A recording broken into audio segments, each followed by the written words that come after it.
ไม่ทรงพี่น้องผู้ปันแห้งจมขาผู้ใดเฮาค่ะผู้ก่อค่ะพี่น้องค่ะดีเว้งเก้งตุงเบิ่งใต้ปอดออกคงในมีไว้โคงเฮียนหลังหนึ่งชื่อห้องว่าโคงเฮียนวานแย่นนะคะโคงเฮียนหลังนั่นก่อตั้งมาเมื่อไหลมียังอ่านจึงหือมีการปมส่วนการเฮ็ดการสอนจึงหืออันว่านั่นในวันมื้อในเฮาค่ะได้มาทบทองถามโคก่อตั้งโคงเฮียนค่ะไว้สาค่ะเดี๋ยวเสริมให้ได้กินว่าค่ะเจ้าค่ะโคงเฮียนวานเนี่ยในเฮ็ดหือแลแต่เป็นมากค่ะห้องเฮ็ดวันเงินเฮาเตะมาเมื่อปี2017-18ประมาณปีญาตินิดนึงนะ education เยอะนะเฮาเตะมาเมื่อปี2017ก็ว่าได้ยังอ่านได้ก็ห้องเฮ็ดปากกาเนี่ยมันเป็นห้องเฮ็ดอันว่าหลักสูตรการสอนมันเป็นเข้าซ่อมเปิงลงปงจึงเนาะมันเป็นเตียเวยเฮาใครสอนเล็กลูกอ่อนแน่ใครหามันมีเป็นเตียเวยเตียเวยชื่อล่ะนั่นเพราะเขาเย้าตันตัวเดียวเฮาสิเป็นหมู่หลุดเฮาสอนถึงในตัน8เพราะเขาเย้าตัน8ได้เขาเอาจองเปียนแล้วมาที่เฮากับเขาตันเก่าที่ได้ก่อนเลยนะเฮ็ดสังได้เฮาเลือกว่าเฮามีเตียเวนซึ่งเนี่ยก็เพื่อการเฮ็ดอันเฮามีอยู่คูปองได้อันห้องว่า traditional นั่นน่ะเนาะซ้อมสาตินใต้ได้สังจอมห้องเฮ็ดซึ่งได้อันเฮาสอนที่จ้องมุนเจ้าน่ะมันเป็นเตียเวยก็มันผิดกฎหมายเฮาเฮ็ดแล้วเหมือนที่ปังลงในสังที่เก่งตัวเฮาเฮ็ด3ปี5ปีแล้วนะเผื่อเอาออกว่านะเฮาได้ก็เอาดิกมัดออกได้มานะก็ตอดที่ลำไรนะเฮาว่าหันถึงว่าลูกอ่อนนะเพราะเฮาเฮ็ดซั่นที่น่ะอาสาก็อยากมันที่เขาย้ำก็ซุมาเพราะก็อยู่ที่เฮาเหมือนจังเฮาอยู่ที่ธรรมะเดียเก่งตุง5ปีเฮาออกถึงจันสุดตาหน้าพิธรรมายะนะเฮาขึ้นเอาไว้ในขึ้นก็อยู่ที่สตินใต้นะเขาที่เจ้าก็อยู่ที่ชิปยูมูลาแท้ก็อยู่ที่เงามันแท้แล้วก็นั่นแหละว่าเฮาน่ะเป็นตั้งเลือกแทงอันนึงมันดีเลยอันเก่าได้มันจะเฮาเป็นตั้งเลือกแทงอันนึงว่าลูกอ่อนเฮานั้นถูกดีเลยเห็นปลายปีหญ้าอันหลวงปองจึงก็มักมันเสพอยาวที่นั้นยาวตัน8ยาวตัน9ที่เฮายาวน่ะก็ขึ้นกับต่อตัน10ที่แล้วก็ไล่พอใครมาเมืองไทยเนี่ยก็เป็นเทียบกันม3แล้วก็ขึ้นมาขึ้นม4ซะเนี่ยก็ไล่นั่นมันเป็นเตียวิไอ้ยันนั้นเปิงลงเป็นอันนั้นค่ะไผเป็นก็ออนโฮก่อตั้งยาก็มีภายฝ่ายไรมาคมป้าของคับมือแต่ก่อตั้งเมื่อไหร่คะเมื่อแต่ก่อตั้งได้ก็เลยเดี๋ยวว่าเป็นส่วนตัวก็ว่าอะไรก็เพื่อว่าเอาจะกูก็อยู่นอกเมืองไงยาก็หัน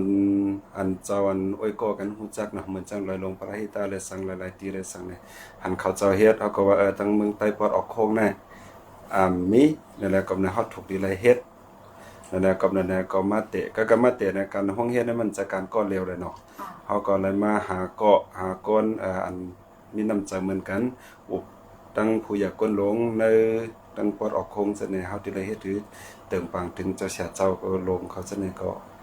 เลยเตะเป็นเฮ็ดที่วันเงี้ยนกว่าอ๋อ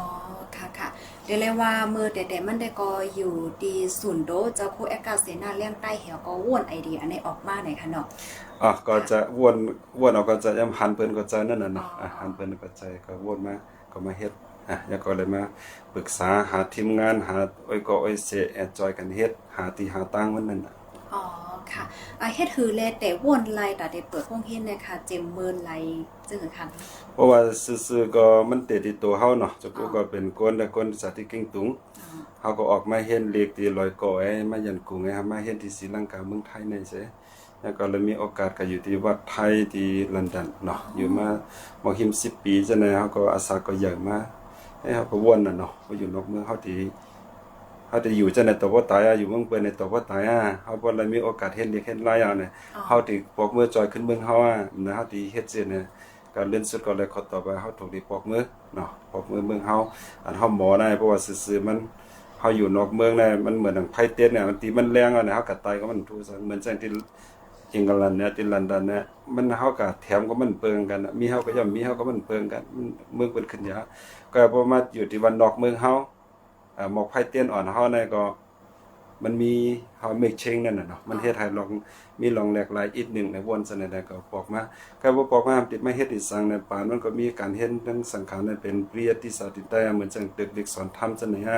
มันก็คงเฮ็ดธรรมมามันก็พิงเงพุทธภาษานี่ก็บ่มาตัวหลายๆที่ในสัมปานในสำหรับมีเตียวิเนาะเตียวิมันจังนึงว่าเมื่อไกลก่อนนั้นพอเป็นห้องเฮ็ดภาคการนั้นมันเป็นเตียวิเพราะฉะนั้นลูกอ่อนเฮาได้เฮียนยาวนะก็มีตั้งแต่ที่ก็10เฮียนแท้นะพอมีเตียวไว้ในเหมือนจังกุปอยสังฆาเฮามาเฮียนที่เมืองไทยเฮามาเข้ามาไล่มาจุฬาว่ามามังกรเฮาก็ที่ศรีลังกาก็เข้าที่ PPU ว่าเฮา Pali and Buddhist University เขาเกรเนีย University เขาซะนะอ อ่องเล็บมาเฮาจะเฮาจะได้เป็นภาษาอังกฤษว่ามักเชียเฮาจะอันมัสยิดเฮาจะได้เป็นภาษาอังกฤษเพราะเฮามีอันเป็นทางการมันอยากมีอันเดียวไว้อันนั้นนะแล้วกำนั้นเฮาโลเลยลูกอ่อนเฮาได้ถูกดีเลยเฮ็ดเรียกอันมีเป็นทางการอันหนึ่งนะครับวนสนั้นเนี่ยก็มันจะเรื่องมันก็เพิ่นก็เฮ็ดมากก็เฮาก็ค่อยๆตั้งเก่งตุงอันภายใต้เฮาไปมีเนี่ยได้มาเฮ็ดสนั้นเองครับ ค่ะเดี๋ยวเลยว่าเมื่อกี้ถ่อมกว่าปื้นเจ้าเฮาค่ะเนาะเป็นลูกอ่อนเกิดที่เว้งเก้งตุงเป็นคนที่เกิดเก้งตุงแถวก็คัดใจลองป้ายปิงหยามาจากเมืองก็เลขก่อเฮ็ดหลายตีหลายตั้งคงว่าถึงนอกวันนอกเมืองเพียวกว่าเมืองอังกฤษปุ่นในค่ะเนาะอยู่ข้าวตั้ง10 ปีปลายค่ะเนาะค่ะเฮียวแลซ้ำขึ้นไหวปอกมาตีวันเกิดเมืองดอนเจ้าเก่าเฮียวก็มาปกป้องปันลูกอ่อนก้นหนุ่มเส้นหุ่นใหม่ให้ไหนค่ะเนาะเกี่ยวกับเรื่องในเพราะว่าเฮาค้ามาด้วยก็ได้มีพี่น้องใต้เฮาค้าอยู่ค่ะเนาะที่อันฮอตเพียวกว่าต่างที่ต่างวันต่างเมืองเฮียวก็หนังหือซ้ำบ่ได้มีใจว่าจังเจ้าขึ้นปอกว่าที่วันเกิดเจ้าเก่าเฮียวก็ปกป้องขึ้นอันวันในอันนี้ค่ะลูกไข่ปันไอเดียแลใครมีความฝากถึงจังหือพองค่ะแต่ว่าเขาบอกก็เหมือนเฮาน่ะได้กำจังว่าเนาะมันมีกองในมันมาเหมือนกันเนาะมันก็มีตั้งหยับผืดมันก็มีตั้งยังอ่านเสือมันเหมือนกันก็อันจะกูกับเพียงอิงกันลันเนี่ยก็ขึ้นปอกมานั่นจะว่าเฮาแก้วหรือเพิ่นได้กำจังอันเพิ่นอยู่ที่นอกเมืองไอ้เพิ่นย่ำแล้วเฮากำจังก็แค่ว่าแล้วก็เฮาอยู่ที่เมืองเฮาก็อย่าอยู่นอกเมืองก็อย่าอยู่เมืองหลายก็อย่าเฮามันเป็นพรดีต่อตัวเฮาเสียแต่ในจะคือเฮาพองนี่ก็อันนั้นก็เลี้ยงนะก็การลองอยู่ที่ไรนั่นแต่ว่าเนาะไอ้อย่างนั้นโดดอะไรเพิ่งลงมาแต่โดดอะไรทั้งเป็นพรดีแต่ที่จะคือเฮาแต่ที่เฮาอยู่พองค่ะค่ะกับแนวค่ะเดี๋ยวมาต้องถามค่ะเงาลายดีคงเห็นหวานแงนมือเหลียวในนั้นขนาดเนาะเป็นเจ้าหูไว้พองค่ะก็เข้าตามมาหาปี6 ปีนั้นก็เมื่อเตียงเฮาก็คุยแนวจอมเปิงมันเฮาย้อนขว้างนั่นน่ะไปทำคอมพิวเตอร์เนี่ยเฮาเลยเป็นมูลเส้นเนี่ยสอนถึงรายต้านหาอันปีเยสนิติเนี่ยนะเป็นห้องว่า KG plus point เนี่ยนะเนาะมันมี13 ปีนะพาทั้ง KG เฮาสอนถึงมูลต้านก็สอนถึง like grade 5ก็ในปีนั้นก็บรรลุก่อนเฮาก็นำมาซึ่งให้มีอยู่ถึงต้าน7ต้าน8ก็มีมาเนี่ยเฮาเป็นย้อนสิ้นโตเนี่ยก็ย้อนขึ้นนะเฮาแล้วก็เลยหมู่หลุนนะเฮาสอนถึงลายต้าน8อันเป็นทางการนั้นแต่เดี๋ยวก็ลูกอ่อนได้ตั้งนำขึ้นลงแต่เดี๋ยวก็มีปากปลายจะสั่งได้ก็มีอยู่หมอก50-60อันในจอมลูกอ่อนตั้งนอกจอมหิมหวานหิมหอมนั่นแทงกับหมอก50มีปากปลายก็กับปีนั้นได้ติเลยว่าลูกอ่อนยอมลงไอ้อีกนิดเพราะแต่กับปีกาก็บ่ว่ากูปีเตแล้วปีกาอันเปิ้นปันกลางนะที่เฮาได้สอนกูปีเฮาได้เพียงก็นะเข้าโควิดปี2 ปีนี่ก็ลูกอ่อนก็ย่อมกับพองกำพองก็ออกจ้องเนี่ยซ้ำขึ้นปัญหาทั้งเก่งตรงในทางอันนึงก็ปัญหาด้านใจกับมันก็ลูกอ่อนพวกออกจ้องตัน6ตัน7ตัน8จังได๋เขาโจกันกับเหตุการณ์ไม่เหตุการณ์จอมตะกินเลขเหตุการณ์ออนไลน์จังได๋มันได้เงินนำนั่นเนาะลูกอ่อนจอมวันจอมคงก็ย่อมกับพร้อมจังได๋มันจึงจะสร้างก็ทาไกลกับเหตุการณ์พร้อมจังได๋ลูกอ่อนได้แล้วว่าย่อมกันอีกนึงนะแล้วก็อีกค่ะอันลูกเฮียนดีมากขึ้นเฮียนนะคะหับอายุกาหือถึงกาหือก็ยก็มีลูกอ่อนตีไหลมาเฮียนพองเป็นเจ้าเพื่อสังพองค่ะเพราะเอาอาศักมันได้ก็อ้อมและตัดมาแบบว่าลูกอ่อนอันอยู่จอมหิมหอมได้ตั้งแต่อาศัก5 ปี4 ปี5 ปีจังได๋ก็มาขึ้น KG แต่ก็มีอยู่มอก7 วันจอมหิมหอมอันคำมาไหลมากลางเนินเสนมึกลูกอ่อนก้นเฮือนได้ก็เลยนอนที่จ้องก็กับเพิ่นจะสั่งได้ก็มากกุฏิกุตั้งก็จะสั่งแล้วก็ลุกมาตั้งที่ไก่เหมือนดังปอดออกโค้งก็เหมือนจังเมืองพงเขาเมืองแพรเขาตั้งเก่งตุงพองตั้งเมืองหลวงเมืองยางอย่างเมืองกาญเมืองงอมซั่นก็มีก็บ่เป็นตั้งที่ไก่ได้มีการรีพองเมืองสู่พองชีป้อเขานำลานกันซั่นก็มีพองอันลูกต่างตีต่างเว้งมาในแต่ก็ได้เป็นเจ้าสางยก็มากิ้งมานอนตีวัดให้นั่นค่ะจะอันที่ไกลน่าจะเป็นเจ้าสางให้มาอยู่มาทรงที่วัดอันเป็นก้นเฮือนได้ก็เฮาไปตัวตั้นไปจังหักก็จะคัดใจเฮ็ดให้จังหักกว่าเมื่อนั่นน่ะเนาะตอนเหลือได้ที่เป็นลูกอ่อนใน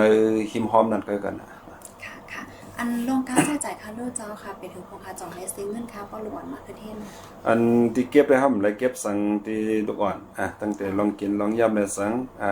ปรับแต้มหังจะได้ห้อมได้เก็บสั่งที่ลูกอ่อนใช่มั้ยก็จะสั่นได้จ้องได้อันเฮาเลยเสียงแล้วก็มันสั่งปันเงินเดือนครูสอนกากินกายามากาปาอยู่เลียแล้วก็กะตากะตั้งออกตาตั้งอันถึงนั้นก็สามีปางมันจังก็อบรมก็ขึ้นตินด้านจังได๋พร้อมจังได๋แต่เฮาต้องจ้องอะไรหาสักบันค่ะ เมื่อนังเจ้าสางที่อันไม่อยู่ไหวตีวัดย่องเหแลลูกหวานตีอันอยู่ที่มองเห็นมากเคินเฮียนในไหนลองกินลองยำในคันรู้ซ้ำมีเจอเฮ็ดเจอคัน เจ้าสารได้เฮาเร่งเต็มทนก็การลูกอ่อนทั้งนอกแต่เมื่อกูปอกเมื่อไปน้ำได้เฮาก็เร่งเลยเฮาก็มากินดีจ้องกินข้าววันตานึงเขากินข้าวเนยดีเฮือนมากินข้าววันเนี่ยก็ป้ายลอยเขาก็มื้อเนี่ยก็จะเหลียวก้นน้ำมาเอาในได้เฮาก็บ่เร่งเลยจนนั้นตัดสิเลยเฮาก็เร่งเอาหาก็เอาห่อข้าวที่เฮือนมาก็การบางปอกบางรายเนี่ยมีตะกาเพิ่นมากับซ้อมเนาะมากับซ้อมสังขารซะเนี่ยเฮาก็เร่งพาลูกอ่อนซะเนี่ยได้มีก็อ๋อค่ะอันบอกว่าเจ้าสั่งอันมีไว้อยู่ได้ก็เฮ็ดกินกันทั้งก้อยดีดีวัดย่องนั้นให้นันขามนั้นก็มีคนเฮ็ดเลงค่ะนั่นก็ปันเลขกันเฮ็ดกันในวันก็ส่งพักวันกลางวันจะได้ส่งพักวันหมก2เมลซะนะเข้าอีสังจะได้หุงเอาที่จ้องซื่อๆเฮ็ดพักที่จ้องนะเมลนึงอ๋อค่ะก็ได้เลยว่าก้นวันเนี่ยก็เอาผักเยอะนั่งเขียวหางเจ้าแน่มาปัดมากำเทียมให้นันขนมหนังข้าวสารหวานน้ำมีน้ำมันจังเนาะแต่ว่าตั้งในวันเงี้ยนจะได้ก็เขาก็มีหน้าที่เนาะเฮ็ดเขาเฮ็ดพักมาส่งปัน1 วัน2เมลแต่2วันก็การตะกาติไกได้ก็มีก็อันเดอร์เวงตะคิดเรียกจะเป็นก่อนเดเป็นฮู้จักมาเป็นก่อนเดก็จอยมาซะนะเอาข้าวสารน้ำมันข้าวซอยมาตั้งกินตั้งยับจะกันลุกไว้เป็นอันแห้งซะนี่ก็มีค่ะบอกว่าเพราะว่าเฮาค้ามาด้วยดีโฮงเฮนวันเย็นในลูกเฮนก่อนน้ำเจ้าสางเจ้าหังก่อนดำให้ในคานอเฮลแลกาจ่ายลองกินตั้งย่ำเยก็กาจ่ายลองปรับลิเพิ่นไล่ออกกูสำเสียนเปิงนั่นค่ะนั่นเนาะอันลองกำเทียมกำจอยหันจะในคาโลอันมีเจอค่ะกำนำได้ก็ยังถือเป็นเงินดูเงินตานตะกายแล้วก็ฮู้จักกันพองจะในกับมันจะตะกาเขาเอาปุนพรต่างเงินเดือนคู่มันก็1ต่อปี1จะในมันก็มีจะนะมันอาจารย์ที่เจียงไฮ้เขาตะกาที่อยู่ที่กรุงเทพเขาจะในก็เอา1ก้อในปีหน้าเขาเอา2ก้อจะในก็มีตะกาที่เก่งตุงจะในก็มีก็ว่าได้ต่างเงินเดือนคู่สอนก็ได้เฮาได้เอาปุนพรมันต่อปี1นี่ก็มีเรือนจังก็เอาอันมีนั่นน่ะเนาะมีจ้องเหมือนเจ้าเนี่ยมันจังรัดเลยเสียงๆก็มีมันนำแล้วก็มีผมก็เลยหาเลยยืนเลยเรียนก็มีเนาะอ๋อค่ะอันเมื่อเลี้ยวในโคตรสอนคาโลมีหลายก่อค่ะปยก็ลูกดีหลายมากหลายพร้อมกันเนาะครูสอนได้ตั้งแต่ปีกายมาได้ก็เลยเป็นนะเมื่ออันอยู่จอมเฮามาตั้งแต่เงามัน 4-5 ปีแล้วก็เขาก็ออกกับพ่อไงเขาก็ใหญ่มากคือมียังอ่านเขาเนาะออกกับพ่อใครอ่านมาตั้งก็เจ๊นะตั้งไตก็มีอันทั้งมานก็มีอันเป็นพี่น้องไต้แหลงว่าไต้ทุ่งเป้งว่าจะนี่ก็มากทั้งหมดนี่มีหมอกหลายก่อนก็แล้วในที่เฮาในตัน8เฮาไว้ในเวียงที่ในเวียงในเฮาเลยหาครูสอนปันเขาไว้4เกาะที่วันเงี้ยได้มีอยู่9เกาะทั้งหมดมีอยู่13จะ13เกาะ13เกาะค่ะเนาะอัน9เกาะที่วันเงี้ยได้ก็กินอยู่ที่โฮเฮนั่นค่ะจ้ะกินอยู่ที่นั่นซื่อๆอ๋อค่ะมันจะว่าเงินกำใจโคสอนในคาโลเลยปันนึงก็กาสังชิงเห็นในจ่องได้จังนั้นเลยค่ะเนาะ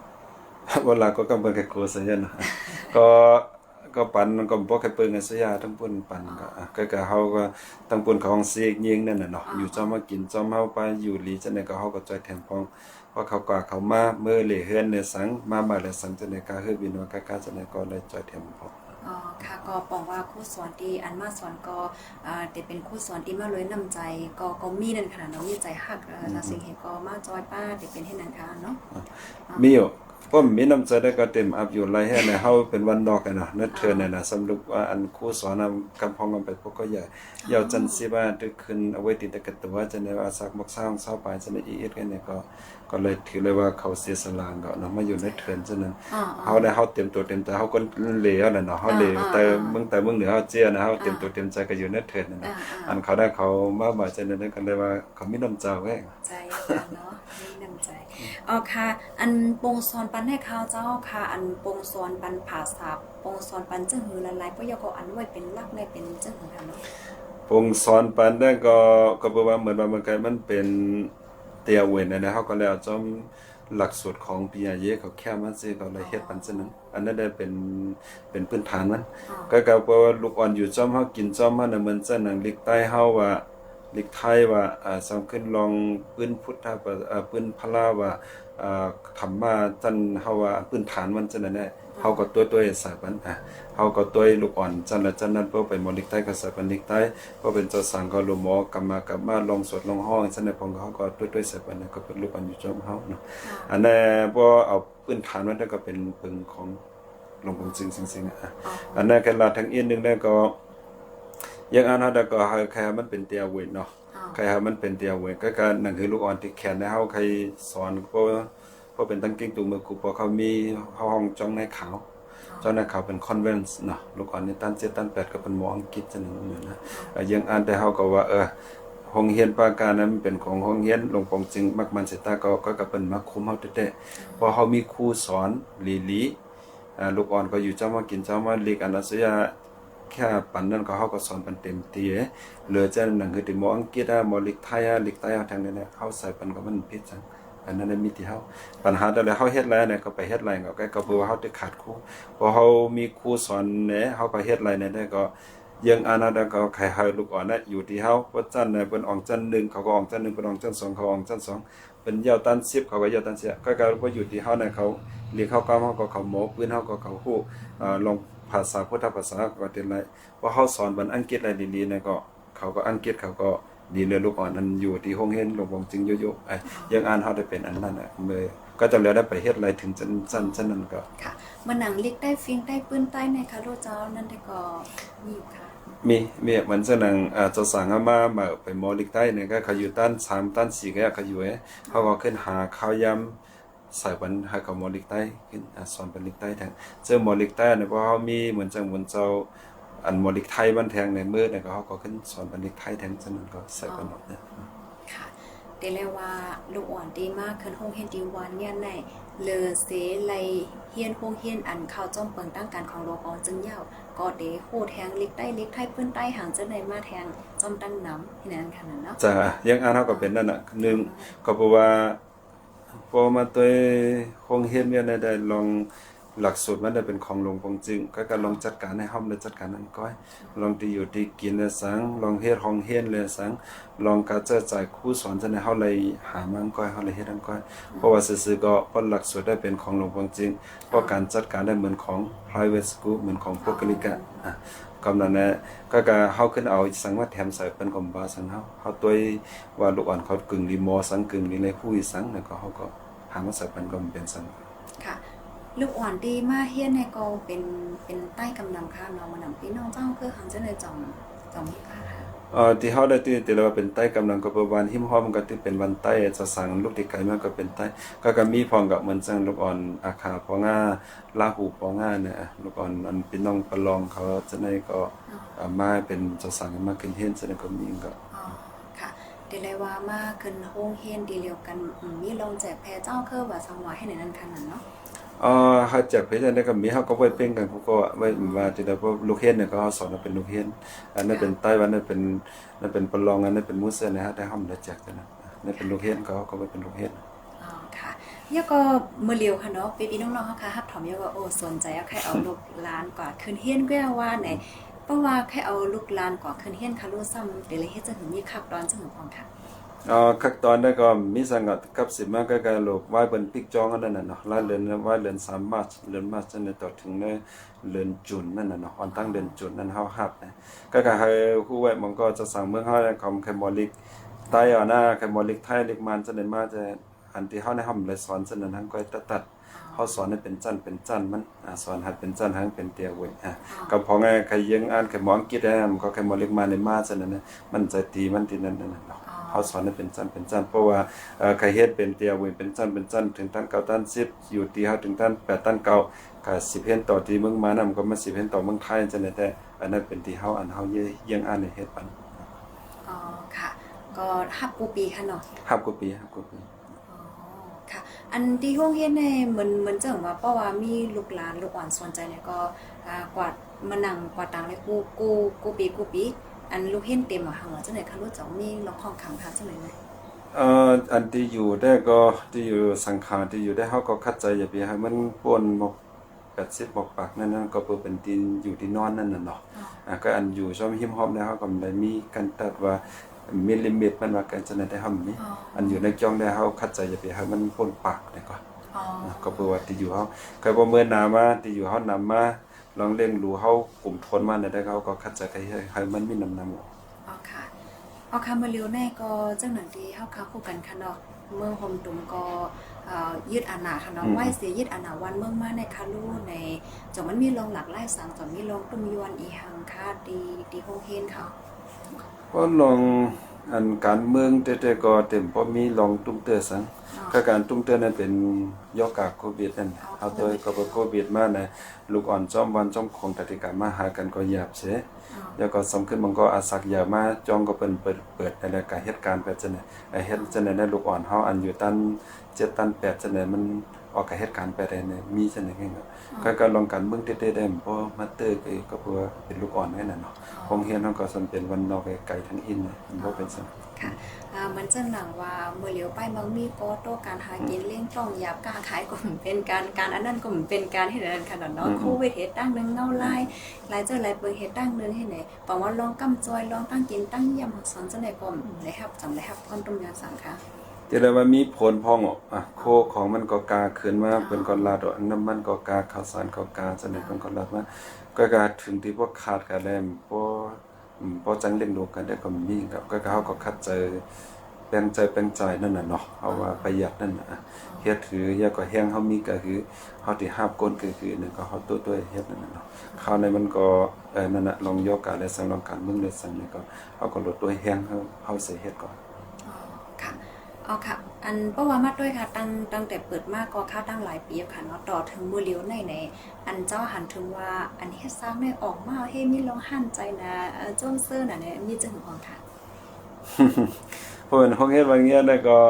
อันพอตัวตีตัวตั้งมันก็ขึ้นอย่างมาอีกนั่นน่ะเนาะเพราะว่าลอง building ซะก็บ่ลองการเรียนการสอนได้ก็ไปหั่นจ้ะเพราะลองเซ็นเตอร์สตั้งก็เฮาก็ง่ายเฮามีน้ำมีโครงสร้างพื้นฐานมันนั่นน่ะเนาะน้ำก็มีไผก็จำเป็นเลยเซ็นตั้งก็หลี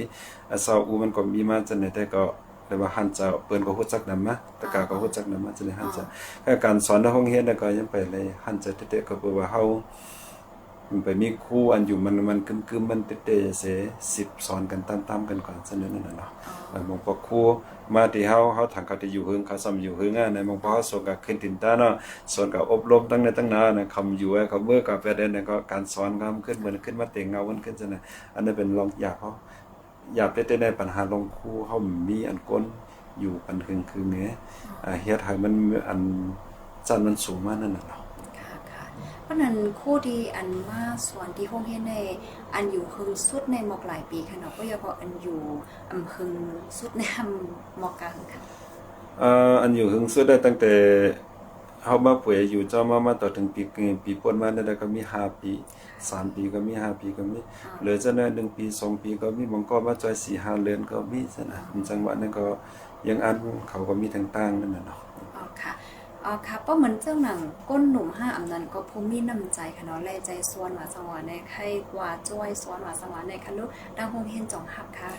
ยินดีต้อนรับนะเฮาบ่รู้จังนั้นอาทิตย์นี้เฮาว่าแต่ที่วันเงี้ยนะเฮาให้มันเป็นเฮาอบกับนังอาจารย์ที่เจียงไฮ้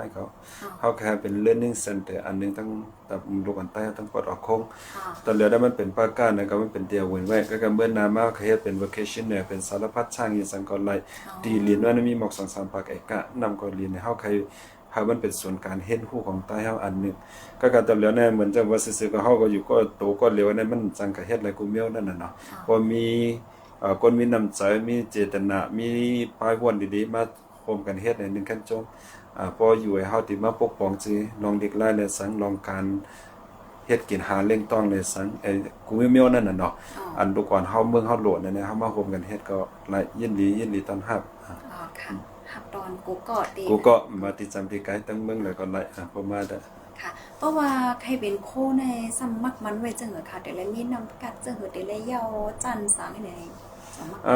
เนื้อหลวงบางจึงได้เขาก็ไว้อยู่ที่พวกสอนจันเต็มๆว่าตกด้าน10จันก็คำว่าสังกะก็พออยู่ใกล้หลวงแล้วมีคนอ่องป้อยกอง2ก้อนในจะลังครูสอนเฮาจังนั้นน่ะเนาะพอบางก็อ่องป้อยน่ะเสตาก็ขยำขึ้นตินต้านลองการสอนลูกอ่อนเหมือนจังเป็นจะไล่ปันหมายว่าเหมือนจะมอนเตสซอรี่ว่าChild Learning Center เขาว่าอีสังจังนั้นอันพวกเขาหมอจังนั้นแค่ลีนั่นน่ะเนาะก็เฮาก็คัดจะส่งบนตินท่านมันจังปีเยอะประมาณลูกที่สนิทเฮามาเป็นสนิทเต็ดในเพิ่นเป็นปีละ2จันยาวก็เฮานั่นนะมันจังตัน4ว่าตัน7ว่าตัน3ว่าตัน6แล้วเพิ่นปันตินท่านเนี่ยก็เฮาก็ส่งครูเฮาก็พึกนั่นน่ะเนาะค่ะ เพราะว่าเป็นก้นตีอันอ่ำไรเฮียนตีคงเฮียนหลวงปองจังมาให้ไหนเนาะก้อยกามีน้ำกัดลิกอิงเกรดว่ะเกี่ยวกับไปลองปืนว่ะลิกไทยว่ะลิกใต้ว่ะไหนไข่เข้ากว่าจอยซ้อนมันจะว่าซ้อนลิกใต้ซ้อนหางเฮ็ดไหนเจริญคันรู้จ่อง หลายเป็นสังก็บอกว่าห้องเรียนเฮาเนี่ยมันเป็นเฮาก็ต่างมันเป็นเตียวเว้ยนะก็มันอันตัดสินใจ yes no เนี่ยมันอยู่ที่เฮากำนำก็มันนะไอ้อย่างนั้นเลยมีน้ำกัด ค่ะ อ่องในติเตเนี่ยเฮายังบ่ใครผมจะลงปองจริงมากมาในเฮาทำบ่ไว้น้ำหนักที่นั้นเฮาเลยไว้มีเจตนาวาสนาใครสอนเด็กๆใครปกป้องลูกอ่อนเฮาเด็กๆเนี่ยเฮาจังได้จังเฮ็ดจำกันอันที่นั้นนะเฮาเอาก็ห้องนะอันตั้งแต่ปีศิลาเขาจะแนวก็ห้องกัน ห้องเฮ็ดให้เฮาตั้งมาอันเฮาที่ได้เฮ็ดจ้อมกันได้เฮาผู้เป็นสังฆาก็เอาไว้พระจ้อมกันแหน่กินข้าวจ้อมกันซ้อมจ้อมกันจังนั้นเหลือจังนั้นเพิ่นมีหน้าที่ก็เฮ็ดทั้งเพิ่นมันเพิ่นมีหน้าที่สอนก็สอนเพิ่นมีหน้าที่ก็มีอันเฮาที่เฮ็ดจ้อมกันนะมื้อกินข้าวจังก็มื้อไหว้พระจังนั้นเหลือจังนั้นก็เป็นเฮาก็ยังอ่านว่าเพิ่นมีไอเดียจื้อเพิ่นมีทั้งฮู้จื้อเพิ่นเคยปกป้องจื้อลองปลูกซ้อมเนี่ยสังลองนำกัดก้นหลุมเนี่ยสังลองอีสังก็สิ่งแวดล้อมเนี่ยสังจังนั้นเฮายินดีต้อนรับได้มาคม อ๋อค่ะกำนันแลปีน้องๆผู้ปันแห้งเฮาค่ะภายที่สนใจไข่จ้อยเทียมลองป้ายปิ่งยาว่าลองลูกอ่อนห้องเฮียนว่าจังได๋ก็ตีห้องเฮียนวันเงี้ยยินดีฮับตอนไหน ยินดีครับแต่มันว่าเมื่อไกลเนาะที่เฮานะที่เรียนมันก็มี2-3ใบการนำก็เลี้ยวไผก็มีเฮาหลกแห้งก้นเฮาหลกแห้งปิญญาเฮาหลกแห้งก้นแห้งปิญญาแต่ที่มาจอยกันปกป้องให้มันขึ้นใหญ่มากได้นึงก็นะแต่เหลือได้ก็เพราะว่าเฮามีก้นน้ำมีไอเดียนำเนี่ยก็มันก็ได้ขึ้นใหญ่เพราะว่ามันมีไอ้ก้นน้ำมีไอเดียนำเนี่ยไว้ที่จะกู้ป้าเหลวอยู่จังได๋ก็มันก็กะกาเสนอแค่นั้นนะมันเต็มขึ้นเลยติเตะเพราะเฮามีก้นแห้งก้นมาจอยแทน ต่อถึงในปี2022นะคะจะเฮาหันถึงป้ายปิ่งยาในใต้เฮาคันในจังหวัดของค่ะ ไปปีหญ้าเนี่ยเฮาพอมาเตือนเฮาเฮ็ดจันจอมในสังเฮ็ดโรงเรียนเรียนสังแน่บ่แต่ก็แค่เริ่มมีมันเป็นจังได๋ก็หันถึงได้นะเฮามันเลยหนังจ้าได้ไหมพอมาเตไปปีหญ้านอกเมืองอีสังเลยจังได๋เนี่ยเฮาโหลเห็นฮู้ทั้งตั้งนำนั่นน่ะเนาะแล้วก็อันไปปีหญ้าเฮาเฮ็ดนั่นที่เคยเป็น traditional นำนะพอดีเนาะเหมือนซึ่งนึงพอเป็นอังกฤษเขาเมืองมันจะเป็นตั้งฮู้ล็อกไลน์มันเป็น19th 20th century พุ่นน่ะนะแต่มันเป็น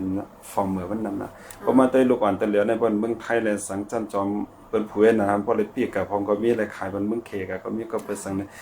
มีลูกเฮ็ดมาเฮ็ดนำเหมือนกูปอกเฮาเลยต้วยข่าวอันเขาวิเคราะห์จังได๋พอเฮ็ดจังได๋มหาลัยที่เลยปีกพองเมืองไทยเนี่ยก็เปิดตั้งหันถึงก้นเปิงกูปองไงเฮ็ดการเฮ็ดยาวาสนามป้าก็ย่ำป้าก็เนี่ยหาก็อ่องปล่อยไว้อะไรไว้อ่องปล่อยมาติดไว้จ้อมให้จังนะลูกอ่อนปานตะเหลือนั่นเปิ้นว่นจังนั้นนะเปิ้นโดนอะไรก็เฮ็ดการทั้งออกก็เป็นสิอันนั่นนะเหมือนจังเฮายกย่อง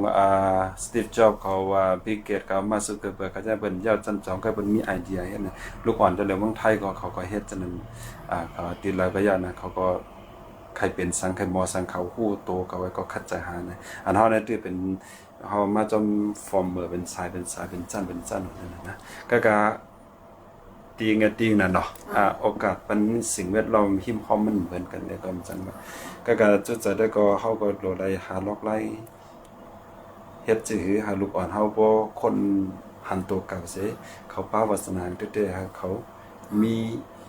มีตีตั้งก็จอมวาสนาเขานะมันจะเอาก้นกูก็30ก็40ก็มาไว้ในห้องเดียวกันเนี่ยเฮาสอนกันหมดจังได๋มันก็ถือเป็นไล่เปิงเก่านั่นน่ะเนาะก็ได้เลยว่าดีโฮงเฮียนวานเนี่ยในเอาจ้อมเปิงลงปองจึงว่าในเซตอะเหมือนเจ้าหนังเจ้าคู่เฮาค่ะก็เย่าเกี่ยวมานอกวันนอกเมืองอังกฤษจังได๋เนาะของว่าเหมือนหนังลอกลายนอกเมืองจังได๋ก็เอามาจิ้มมาใส่ลอกป้าให้ในนั้นน่ะเนาะค่ะเอามาจิมาสลบป้านะก็ว่าอะไรก็ไอเดียมันได้เนาะก็ลองเฮ็ดอะไรแลอันตั้งเฮาว่วนเนี่ยตั้งเฮาเฮ็ดอะไรนี่มันไปบ่งามกันนั่นน่ะเนาะแต่ที่เฮ็ดการออกนึงอันนั้นมันโดเลยมีก้นโดยมีทีมงานไหนมีข้าวยามจังซี่เฮาแห่งปีหญ้าก็มีแห่งออกจากเงินค้ำตัดที่ให้มันเป็นการก้อนโหลนั่นน่ะเนาะบางพวกแกวนเสร็จละนายก็มันไปจังเฮ็ดออกนำออกโตมันเตะๆนะก็เป็นอีกอลิมันเฮาตั้งพื้นฐานไว้ฟาวเดชั่นมันไว้แล้วเนี่ยพอมีกลมามีแห่งเงินมามีปลายปีหญ้าแห่งทั้งคู่มาเนี่ยมันติขึ้นไว้นั่นน่ะนะค่ะ ก็บอกว่าภายดีแค่จอยแห้งโตก่อนไหลแห้งเงินแห้งต้องแห้งหยาดทำจังไหน จะสอนว่าเฮาเป็นที่ปกป้องลูกอ่อนเฮาให้เขาเป็นก้นดีให้เขาเป็นก้นมีน้ำกัดเคเข่งเป็นไรเนาะเฮาว่าเนี่ยจะมีเคเข่งได้ตรงเมืองเฮาก็ก็เหลือพอเป็นเฮาว่าเพิ่นในเมืองเฮาก็เฮาสิได้มีก้นหลายคือเฮาก็หลุดได้เคเข่งเป็นไรเนาะเพราะมาตัวในฮิมฮอมเป็นว่า regional นั่นน่ะเนาะมันจะอาเซียนจังได๋ก็เฮาก็มันจะว่าเฮามาเฮ็ดการอันเต็มมุตะเสใครลูกอ่อนเฮาเนี่ยเคเป็นไรเตียสุดกันใน regional ในอาเซียนจังได๋มันก็เป็นอาชาเนี่ยเพราะเป็นเคเป็นตั้งกำพันในก็นึงแค่ดีนั่นน่ะเนาะก็เฮาก็ใครให้ลูกอ่อนเฮาก็มีน้ำกัดเหมือนเปิ้นซะนั้นนี่ก็อ๋อค่ะเกี่ยวกับเลยลองปื้นฐานป้ายปิญญาเหมือนจังหนังมอลูมออ่านมอเตียนมันฐานเนาะอันว่าเย่าจอนจอมได้ย่าเกาหลีย่าเกาหลีเนี่ยไว้ก็ว่าปื้นฐานป้ายปิญญาเกี่ยวกับไปลองอ่านไล่เตียมไล่รู้ไล่ย่าก็วนไอเดียออกไล่ห้างก้อยเนี่ยเจ้าหันถึงว่าป้ายปิญญาเนี่ยมันหล่ำรองตอนดักคือกวนจึงต้องค่ะอันนั้นมันบ่คือแล้วนะลงไปปัญญาได้ก็เป็นเปิ้นก็ยกย่องปันกันนะเมืองหลายอันเป็นปัญญาสูงนะก็เพิ่นก็เมืองก็ขึ้นใหญ่เนาะนั่นได้มันโลได้ลาติสังนำทั้งอ่ะพอคนหมอปัญญานะมองเดียวลาดเสือลอง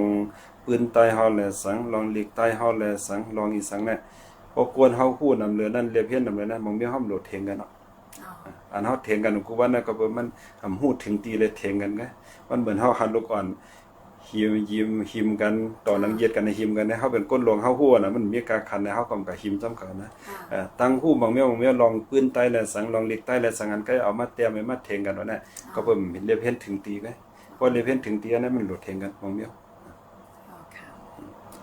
กำนันเลยบอกว่าป้ายปิญญาในมันลำลองนั่นขนาดเนาะจ้ะเพราะเฮามีปัญญาก็จะจังได้กว้างมาเนาะเฮาจังได้หันกว้างมาอันละโลอันละโลอันละเป็นพรหลีอันละเป็นพรหลีในเฮาจังได้ฮู้เลยเฮาจังได้ปล่อยวางพร้อมนั้นก็โลรับผู้รับตายเถียงกันว่าติๆนั่นน่ะว่ามันมีปัญญากันเนาะว่าเถียงกันได้ก็ได้สุกติ๊กเดียวค่ะสงขยาวนะค่ะเจ้าค่ะห้องเฮียนวันเนี่ยนะคะตอนต่างมื้อนาค่ะลูกเนี่ยมีแผนการไว้จังพองค่ะยังอ่านก็เหมือนว่ามันก็เอาใครเป็น learning center นั่นจะว่าเป็นภาคการเมียหลวงแก่นะปีญาตั้งหูตั้งหันช่องหนังกาบและปานนั่นเนี่ยเฮาใครให้ลูกอ่อนเฮาก็เข้าถึงไรมีโอกาสมี opportunity เข้าถึงไรเนาะเพราะเหมือนจังปาน IT นะเป็น head application นะเป็นเนี่ยจุดจะเฮาเราใครให้มันเข้าถึงนั่นน่ะนะตอนเหลือในเฮามีตีมันก็เฮาไปมีแฮงก้นเฮาไปมีแฮงเงินเฮาไปมีแฮงปีญาตัดที่มาเฮ็ดให้จังนะภาคการนั้นเป็นส่วนหนึ่งเฮามันตั้งเฮามันเป็นเตียวไว้เนาะการตัดเพมาเป็นลองผูกซ้อมแทงง่าเพก็เป็นแทงลองการเฮ็ดกินหาเรื่องต้อง vocation skill ก็จะในอันนี้มันเป็นแทงตอนนั้นได้โลก้นน่ะเนาะแต่เหลือนั้นเหมือนจังส่วนตัวจะกูได้หาตีไว้ปันก็แต่ที่เฮ็ดทั้งขึ้นอย่างนั้นก็มีที่เฮาจะในกูก็นั่นน่ะเนาะมีที่ก็ไล่เนาะว่าใครมาสอนก็เนาะจ้ะค่ะยินจมยินนำค่ะเจ้าค่ะลื่นสุดค่ะอันไล่ถามเฮียก็อันไข่หมอกลักนี่จังพองค่ะเฮาว่าแต่กวนนั้นน่ะเฮาว่าในใต้เฮาเนาะเฮาก็เป็นใต้ก้อนนึงไงก็อุกหังก็ยังก็อยู่มาในหลายๆตีหลายๆตั้งก็หันนะเฮาว่าได้เฮาเข้าใจเฮ็ดนำเสเถียงกันนั่นติลีเอาลาดเอ็นเนาะเข้าใจเฮ็ดนำพอหมอซื้อก็เฮ็ดซะนั้นโลกันเนกันคือแท้ๆพออยู่ที่แล้วโอกาสมันมีจื้อสายงานที่แลเตียงเนี่ยเฮาเข้าใจเฮ็ดให้มันเป็นพรดีตาตัวเฮาและสังเนาะตาจะคือพี่น้องเฮาตะวันเมืองเฮาและสังเนี่ยเฮ็ดติ๊กๆละนี่ก็ค่ะเจ้าคำมาเลียวในฝ่ายนึงก็วานเมืองก็สุกยุงค่ะเนาะป้ายมังมีก็ตกหลายๆรองก็มันก็เป็นตั้งอยากเพิดหลายเจอหลายเปิ้งเลยค่ะเนาะลูกอ่อนลูกเฮียนมันก็ขึ้นห้องเฮียนเนาะว่าเฮียนเนาะใครเฮียนเนาะว่าเฮ็ดจังไหนคะเกี่ยวกับไปลองในค่ะลูกในเจ้าเฮาค่ะใครปันตั้งหันถึงเจอพองค่ะลองต้มหนุ่มเขาเนี่ยว่าเป็นไรได้ก็เข้าใจเห็นเฮามันมีจันอันหนึ่งเฮากับเพียวตั้งเพนั่นน่ะเนาะเพราะว่าซื่อๆก็มันเมืองมานะครับเพราะว่าอย่าจัน10นั่นแน่เฮาเคยเกิดก็เป็นสังเมื่อนาก็10จะกันตะกะโตเนเมืองนอกเมืองก่อนแล้วนะก็เพราะเฮาไปถึงจันนั้นเฮาก็เกิดน่ะมันเหมือนจังเฮาเฮ็ดมาตั้งแต่ KG มาตัวเงท่านกูปอแกมาเนี่ย8หลายแบบฉะนั้นนั่นน่ะนะเลยจะกำนั้นพอเป็นรายได้ก็คัดจะหาตื้อตั้งหาโอกาสได้ก็คัดจะสิอยู่ในการเฮ็ดนั่นน่ะเนาะเพราะเหมือนที่วันงานเนี่ย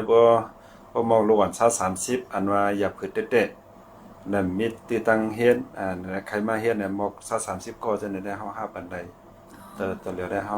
เฮ็ดที่อยู่ปันไรสอนเล็กปันไรใครเป็นต้านนึงกันนะพอเป็นต้าน9ต้าน10เนี่ยก็เฮามีตีในเวงไว้ถึงตีนึงเฮาที่ก็อาปันที่ขึ้นโรงเรียนที่อยู่ที่กินเนี่ยเฮาที่เอาผลพรไว้ก็มีก็ ค่ะโอ้อันนี้ก็ได้เลยว่าเป็นตื้อตั้งหลีค่ะเนาะตอนตาลูกเห็นและก้นหนุ่มตีอันว่าโอ้เฮาแค่ป่าว่าขึ้นโรงเรียนที่นั่นที่แนวว่าเฮาเลยใจเปิงการเรียนการสอนนี่กันเนาะป้องว่าป้อว่าสนใจแค่สืบเรียนได้ก็บอกซ่า30ก็ได้มาดีโรงเรียนวันเรียนไร ไล่อายุก็คือคนไรคะเนาะเจ้าเนาะ ไล่ก็พอไป สิ ป่วน ทราบไปได้ไหม พอไปป่วนจัน10นั่นน่ะเนาะพอเป็นตัน KG ต่อถึงที่ตัน8ได้ก็เฮาไปที่วันเนี้ยพอเป็นตันเกรด9ต่อถึงเกรด5ได้เฮาก็มาไปปันเนเวงผมป่วนหมอก30ก่อนนะว่าเฮามีแห้งแต่ที่จอยแถบบันไลออกกัน โอ้อันนี้เป็นตื้อตั้งหลีได้ค่ะในตอนตาก้นหนุ่มเฮาค่ะเนาะเดี๋ยวเลยกับสืบดีเลยค่ะเจ้าป้อ กับสิมาที่วันเงียนทาง Facebook ก็ง่ายนั่นน่ะเนาะวันเงียนในเงี้ยก็ WAN เนี่ย NGAEN นั่นน่ะเนาะใน Facebook อ๋อค่ะว่ายิ่งว่าใจเนี่ยครับหมดค่ะเนาะ อะไร อ๋อค่ะค่ะ ครับว่าได้ อ๋อค่ะในวันเมื่อนี้ก็ยินจมเย็นนำถึงเจ้าครูแอกกาเสนาเลี้ยงใต้เนี่ยค่ะเนาะอันไว้ข้าวยามอันมีกาขันเหี่ยวก็พอถึงมาดีลุงโพไตหอกเสียวและมาหมอกลัดค่ะเนาะเกี่ยวกับเลยลองเงาลายดีโฮเฮนวันแง่นหมอสมองจังได๋ค่ะยินจมเย็นนำข้าวยุ่มยำว่าเมื่อน้ำมาเนี่ยก็เดี๋ยวไรต้องถามเจ้าเที่ยงค่ะเนาะเงาลายโฮเฮนบ่ได้เป็นหือเยี่ยวค่ะได้ค่ะเนาะค่ะยินจมเย็นนำค่ะ ยินดีนะยินดีครับ